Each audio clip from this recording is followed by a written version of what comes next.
합이 지금 파기할까 말까 지금 간보고 있어요, 정부가. 근데 자, 완전히 다른 논조에 읽어보셨겠지만 똑같은 사안을 갖다 다르게 하고 있습니다. 물론 서울신문도 에이 그냥 우리가 먼저 깨자 이렇게는 말 안 하고 있어요. 이제 신중론을 펼치고는 있지만은 거기에 매달리지 마라 이렇게 얘기해요. 먼저 말씀을 드릴게요.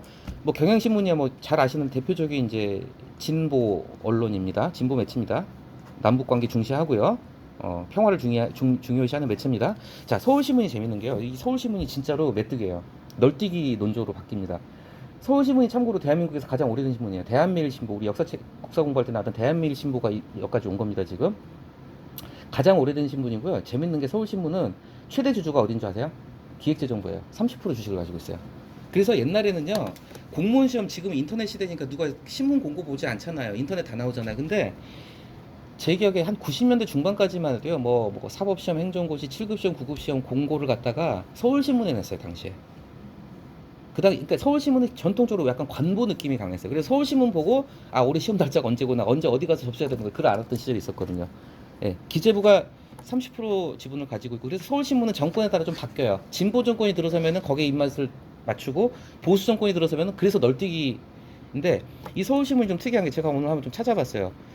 제가 우리가 다룰 때 서울신문 사설은 제가 많이 안 다뤘던 걸로 기억해요. 칼럼이 솔직히 볼 게 없어요. 서울신문 약해요. 그런데 요즘 서울신문 칼럼 사설 보면은 야, 얘네 조선일보 뺨치게 생겼다는 느낌이 드는데, 아니야 다를까 오마이뉴스에선가 이게 분석을 해보니까 서울신문이 지금 조선일보랑 엎치락 뒤치락 할 정도로 굉장히 보수적인 신문이 됐대요. 근데 그럴 수밖에 없는 게 정부가 30% 지분을 갖고 있고, 또 하나가 그 다음 주주가 어디냐면 호반건설이에요. 건설 대형 건설사가 주주로 들어가 있어요. 그래서 지금 서울신문이 경제나 정치나 모든 면에서 굉장히 극우적인 매체로 변신을 했어요, 지금. 예. 그래서 그 점을 좀 염두에 두시고 먼저 경향 거 먼저 볼게요. 아, 저는 이런 게 참 멋진 표현이라고 봐요. 평화 안전핀 뽑지 말라. 안전핀은 어디 있는 거죠? 수류탄입니다. 수류탄 안전핀입니다. 그 잠깐 제 개인적인 경험을 얘기하면요, 군대에서 사격 훈련할 때는요 살벌합니다. 사고 나면 다 죽기 때문에. 수류탄 훈련할 때 진짜 무섭습니다. 오주 가면요, 지금 제가 군대 갔을 때만 해도 그때도 뭐 구탄 없었어요, 훈련소에서. 그때는 2004년도에 군대 갔었는데, 근데 오주 가면 그때 그 대대장이 그랬어요. 사격장하고 수류탄 그 투척하는 그 훈련장에서는 사격하고 저기 수류탄 던질 때는 조교들, 니네 신병들 패도 좋다 이랬어요. 구타 가능하다. 왜냐, 하나가 잘못하면 다 죽어요. 진짜 위험하니까. 실탄 쏘고 수류탄 던지니까 구타를 허용한다고 그랬어요. 그냥 대놓고 대대장, 저기 중대장이 그 정도로 이제 위험한데, 수류탄 사격 그 투척이 더 위험해요. 왜냐, 사격은 총구가 한쪽으로 가 있기 때문에 잘못 발사돼 또 한 놈만 죽어요. 근데 수류탄이요, 공중에서 터지면요 사방으로 터지니까요 적군 아군 없이 다 죽어요. 예, 수류탄이 제일 위험합니다, 어떻게 보면은. 그래서 수류탄 던질 때 그 군기도 제일 센데, 어쨌건 그 이 수류탄이라는 표현을 갖다 안전핀이라는 표현을 왜 썼을까? 이 평화 안전, 이 표현 자체가 그냥 나온 표현이 아니라는 거예요. 평화 안전핀이라, 수류탄이라는 거, 수류탄. 방금 말씀드린 수류탄 터지면 같이 죽어요. 같이 죽어요. 너도 죽지만 나도 죽을 수 있거든요. 그런 의미에서 평화를 강조하는 글인 겁니다. 자, 내용은 뭐 다 읽어보셨을 테니까요. 자, 2018년도에 이때만 해도 진짜 통일될 것 같았죠. 예, 분위기 아주 좋았어요. 5주년을 맞아서 존폐기를 섰다. 지금 이제 남북관계 험악해지고 있습니다. 지금 이거 지금 효력 정지 한번 검토해봐. 그래서 통일부가 법률 검토에 들어갔고요. 신원식 굉장히 지금 이름이 많이 오르내리는 분입니다. 이분이 과연 국방장관 되실 수 있을지 모르겠어요. 근데 이분도 굉장히 강경 보수인 분이에요. 이분은 그냥 폐기하겠다고 대놓고 얘기하신 분이고. 자, 그리고 또 이제 뭐 태극기 부대들도 집회에서 이제 합의 폐기해야 된다 이런 얘기까지 나오고 있죠. 아무튼 뭐 이런 상황에서 이거 틀린 말은 아니에요, 사실.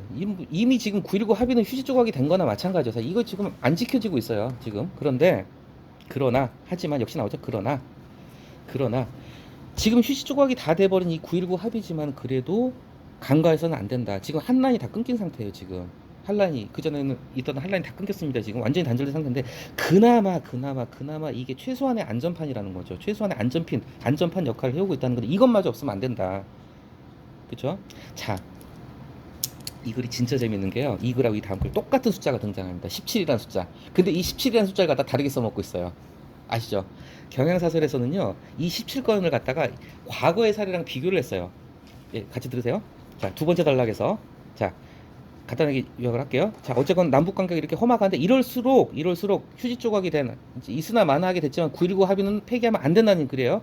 자, 북한의 이게 이제 구체적으로 말하면 그 서해상에서 이제 그 합의 위반한 거에 17건인데 똑같은 17이라는 숫자를 인용하면서 경향신문은 과거하고 비교를 해서 옛날에는 200 몇 건이었는데 17건으로 이렇게 줄어든 거는 그나마 이거 덕분이라고 얘기했는데 똑같은 17을 들먹이면서 서울신문에서는 과거 얘기 싹 안 했죠. 17건이나 얘네들이 도발을 했어. 이게 참 글 쓸 때 인용 통계 인용이 무서운 게 이런 거예요 진짜로. 자기 유리한 대로 갖다 붙일 수가 있거든. 똑같은 17이라는 숫자를요. 자, 그 전에 9.19 합의 전에는 237회였지만 그것에서 확 줄어들었다는 거죠. 9.1, 그나마 9.19 합의 덕분에 북한의 도발이 줄어든 거다. 자, 적어도 물론 지금 북한이 험악하게 나오고 있지만 마지막 문장 접경 지역에서만큼은 바로 여기에 우리 살고 있는데 접경 지역 백령도 뭐 연천 이런데 그렇죠. 도발이 급감했음을 보여준다. 그러니까 아직까지는 이게 어느 정도 효과가 있다는 거죠. 그러면서 이제 평화론적인 입장을 펼칩니다. 자, 군사 합의는 접경 지역에서의 어떤 그런 조치를 핵심으로 하는 거고 충돌 위험을 줄이자. 이게 중요한 게 뭐냐면요. 이게 우발적인 충돌이 그냥 순식간에 전면전으로 갈 수 있는 위험의 소지가 크거든요. 우발적인 충돌이 그렇게 될 수가 있어요. 그러니까 평화를 강조하는 입장에서는 이렇게 얘기를 하는 거죠. 그래서 뭐 이제 다 읽어보셨을 테니까요. 그리고 중요한 거는 이제 어떤 민생도 얘기를 하는 거예요. 서해 5도의 그 정말 꽃게 잡는 우리 그 어민들 조업 시간도 늘어났고 접경 지역도 좀 더 한층 더 안전해졌다. 그리고 군장병들 근무 부담도 줄어들었다. 이런 것도 생각을 해야 된다는 거죠. 자, 이를 두고 군의 무장해진이 안보 포기하는 것은 군을 모욕하고 사기를 꺾는 자행일 뿐이다. 예. 그래서 이제 마지막 단락에서 자, 앞에 사설이었나요? 앞에 사설에서 아니 제가 말씀드릴게요. 앞에 사설에서 유레카 이거 청야전술에서 보면은 상책이라는 분 있죠. 반대말 나왔습니다. 하책이죠, 하책. 이게 그 당시에는 상책이었고요. 어쨌건 반대말 하책. 하책 중에 하책이다. 이거 폐기하면 안 된다. 이렇게 되면은 괜히 또 북한한테 도발. 왜냐면 우리가 북한은 그럴 거 아니에요. 도발하면서 니네가 깬 거야. 이건 누가 먼저 깨느냐가 되게 중요합니다. 이런 거는 누가 먼저 깬 쪽이 책임을 좀 추궁당하는 면이 있으니까요. 빌미만 주게 된다. 그래서 안전핀 뽑지 마라. 다 죽는다 잘못하면. 자, 평화를 강조한 입장입니다. 경향은. 자, 반면에 서울신문이죠. 자, 뭐 깨자는 얘기는 아니야. 우리가 먼저 깰 건 아니야. 결론을 얘기하자면. 그렇지만은 연연해 하지 마라. 절대. 족쇄 거기 우리가 묶여 있을 필요는 없다. 그런 얘기죠. 뭐, 자, 여기 사진 밑에 나와 있죠. 5년간 17건 똑같은 17이라는 숫자예요. 근데 전혀 다르게 사용이 되고 있다는 거. 예, 비교가 됩니다. 뭐, 첫 단락은 이 두 사설이 앞에 첫 단락은 사실 내용이 거의 같죠. 왜냐? 어떤 논설문을 쓰기 위해서는 어떤 현황을 갖다가 독자들한테 최소한 기본적인 사실관계 설명을 하고 들어가야 되니까 배경 설명을 하다 보니까 똑같은 얘기가 나왔었어요. 물론 이제 비판적으로 얘기했죠. 당시 중간 부분에 당시 문정권은 당장 통일되고 제가 봐도 이건 좀 오바였어요. 그때 뭐 옥류관을 갖다가 그때 우리 시도 뭐 옥류관을 가져오네 만에 막 고향하고 경쟁을 하겠다 그러고 막 옥류관 생길 줄 알았어요. 저는. 예. 속 들어갔죠. 자, 하지만 지금 이거 휴지 조각이 돼 갔다 지금. 그리고 이제 국방백서 가지고 왔습니다. 자, 국방백서 중요합니다. 왜냐면요, 북한하고의 어떤 대결 구도랄까, 어떤 강경한 입장을 취하는 논설문, 사설이나 칼럼에서는요, 국방백서가 꼭 등장해요. 왜냐, 국방백서는 가장 보수적인, 국방에 있어서는 가장 보수적이고 북한을 주적으로 간주하고, 자, 북한의 군사력을 부풀렸습니다. 얘네는 국방백서 만드니까 왜 북한의 국방력을 갖다가 군사력을 갖다가 부풀려. 솔직히 그런 부분이 있어요. 백서는 그럴 수밖에 없어요. 상대를 갖다 부풀려줍니다. 왜? 그래야지 국방부 입장에서 무기 하나로 더 살 것이고 예산 확보가 되잖아요. 상대가 센 놈이야. 그러니까 우리 무기 더 사야 돼. 이거예요. 시키게 되면. 자, 국방백서 인용합니다. 자, 여기 17 나오네요. 또 무인기. 이건 맞는 말이에요. 이거 지금 무인기나 드론이 상당히 지금 위험한데 지금 북한이 무인기 이거 레이더도 잘 안 잡힌다고 그래요. 그냥 저공비행해가지고 들어오면 끝이죠. 합의 위반이다. 이미 얘네들이 지금 합의 위반하고 있다. 그래서 윤석열 대통령이 무인기 도발 직후에 재검토해라 지시했다. 자, 기울어진 운동장 자주 쓰는 표현이죠. 엊그제도 본 것 같은데 또 등장했습니다. 이건 처음부터 북한에 유리했다. 이거 맞는 말이긴 해요, 솔직히. 북측 요구를 우리가 너무 많이 받아줬어요. 근데 이것도 좀 따져봐야 될 부분이 뭐냐면은요. 뒤에 나오지만 대북 확성기 방송 얘기 나오잖아요. 이게 북한 애들은 이걸 갖다가 제일 무서워하고 꺼려하고 좀 알레르기 반응을 일으켜서 제발 그거 좀 하지 마라. 안 그래도 그냥 체제 불안정하고 자꾸 탈북자도 많은데 그 전방에 군인들 갖다 마음 흔들리게 자꾸 대북 확성기 방송하지 말라. 그 전단 날리지 말라. 굉장히 예민해하는 부분이거든요. 이거는 꼭 그렇게 볼 건 아닌 것 같아요. 어쨌건 이 사설 입장에서 봤을 때는 북측 요구를 상당 부분 수용한 탓에 정찰 비행도 제대로 못하고 이건 사실입니다. 군사훈련을 갖다 저 뒤로 가서 하고 있어요 지금. 예. 근데 북한은 거기다 지금 미사일 쏘고 있죠. 그래서 개인적인 의견을 전제로 하고 반드시 폐기돼야 된다는 국방부 장관 후보자의 언급도 어느 정도 이해된다. 그러니까 글을 쓸 때 이게 이제 기법이죠. 조심스러운 표현을 하는 거. 어느 정도 이해된다. 뭐 전적으로 찬성한다. 뭐 적극 지지한다 아니잖아요. 어느 정도 이해한다. 다는 아니야. 어느 정도 이해한다. 그러니까 살짝 완곡하게 그 입장을 이해한다. 주장을 이렇게 따오는 거죠. 그래서 이제 이 결론은 뭐냐면 이스라엘의 결론은 우리가 먼저 폐기하는 얘기는 절대 아니죠. 자, 지금 중대한 기로에 서 있다. 자, 경고해야 된다. 너네 또 도발하면은 파기할 수밖에 없다는 걸 갖다 경고해야 된다. 우리가 먼저 깰 수도 있어. 이걸 보여주자는 거죠. 중요한 게 뭐냐, 여기서 국회 비준이라는 표현입니다. 국회 비준. 우리가 외국하고 맺는 조약들 있잖아요.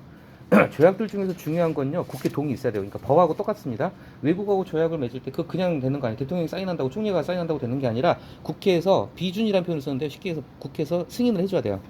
국회에서 다수결로 오케이 해줘야지 그게 효력이 생깁니다. 국제법적으로. 그런데 북한은 전에 말씀드렸죠. 국가하고 국가 관계 아니에요. 우리 지금 통일을 지향하는 과정에서 성립되는 잠정적인 특수관계라고 그랬죠. 그러니까 언제든지 국회 상관없이, 여기서 이제 은근히 나오는 거죠. 국회 비준된 게 아니어서 언제든 효력정지 가능하다.